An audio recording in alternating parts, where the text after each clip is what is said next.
ኪውነት ዳኛ አማኑኤል የኔ መታመኛ እልል በምን እጽናናለሁ ከሌለኸኝ በምን ልበረታ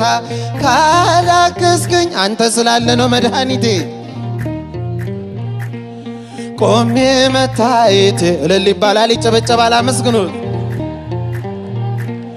ቆሜ መታየቴ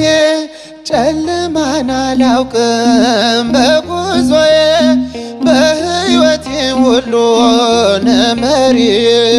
ተጓዝኩኝ ሌቱን በብርሃን ባንተ አየሁኝ መሻገርን ተጓዝኩኝ ሌቱን በብርሃን ባንተ አየሁኝ መሻገርን ቸር አምላክ የእውነት ዳኛ መድኃኔዓለም